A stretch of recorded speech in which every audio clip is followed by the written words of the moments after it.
ബ്യൂറേജ് മുന്നിൽ കൂട്ടുകാരെ കാത്തു നിന്നു ഞാൻ.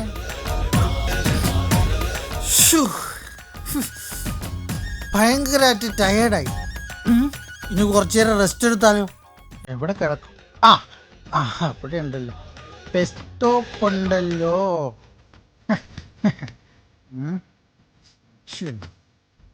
അവിടെ അൻപഴം.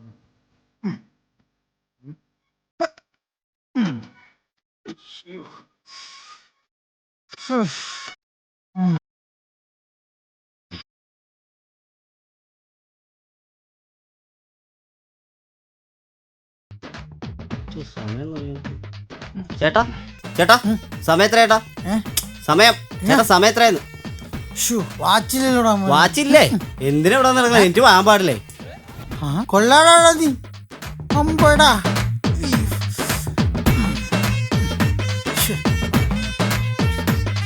ചേട്ടാ ചേട്ടാ സമയം എന്തായി? സമയം എന്തായെന്ന്? സമയം എന്തായി? എനിക്ക് ജോലിക്ക് പോണം. സമയം എന്തായി? എടാ എന്റെ വാച്ചില്ല. എന്റെ വാച്ചില്ലെന്ന്. വാച്ചില്ലാതെ എങ്ങനെ ഇയാളെങ്ങനെ സമയം അറിയും? അത് കൊള്ളാലോടാ. മനുഷ്യന്റെ ഉറക്കം കളയാനായിട്ട് രാവിലെ ഓരോന്ന് ഇറങ്ങിക്കോളും. എന്ത് ചെയ്യാനാന്ന് പറഞ്ഞു. ഇവനൊക്കെ ഒരു വാച്ച് മേടിച്ചു. ചേട്ടോ സമയം ചേട്ടാ. ആരാടാ നീ? പോടാ അവിടുന്ന്. നിന്റെ കാശില്ലേടാ? നിനക്കൊരു വാച്ച് മേടിച്ച് കെട്ടാൻ മേലെ. പോടാ അവിടുന്ന്. അല്ല പിന്നെ ഈ ഏരിയ കണ്ടുപോരുത് കേട്ടോ. ഇനി അല്ല പിന്നെ ഇവന് സമയം ചോദിക്കാൻ വരുന്നോണ്ടൊക്കെ പണി കൊടുത്തിട്ട് കാര്യമുള്ളൂ. എന്തിയാ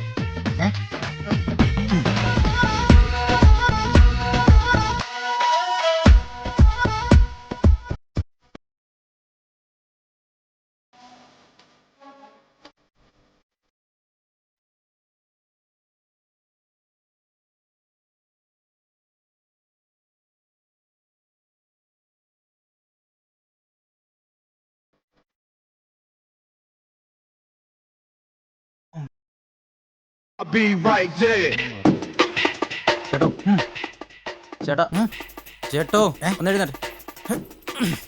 എന്താ? സമയം കൃത്യം 12:45. അതെന്തിനാ താനത് എന്നോട് പറയുന്നു? ചേട്ടൻ എഴുതി വെച്ചിട്ടില്ലേ? സമയം അറിയില്ല. അത് ശരി. എന്റെ ദൈവം ഇപ്പൊ എഴുതി വെച്ചതും കുറ്റമായോ? അല്ല ചേട്ടൻ എഴുതി വെച്ചിട്ടില്ല ഞാൻ പറഞ്ഞത്. ഇനി എന്നോട് സമയം പറയരുത് എന്നോട് ഞാൻ പറയട്ടില്ലേ? ഇനി ഈ ഏരിയയിൽ ആരെങ്കിലും എന്നോട് സമയം ചോദിക്കാനോ പറയാനോ വന്നാ എന്റെ സ്വഭാവം മാറും. അല്ല പിന്നെ ഒന്ന് ഉറങ്ങാന്ന് വിചാരിച്ചു അതിൽ സമ്മതിക്കലെന്ന് വെച്ച് കഴിഞ്ഞാൽ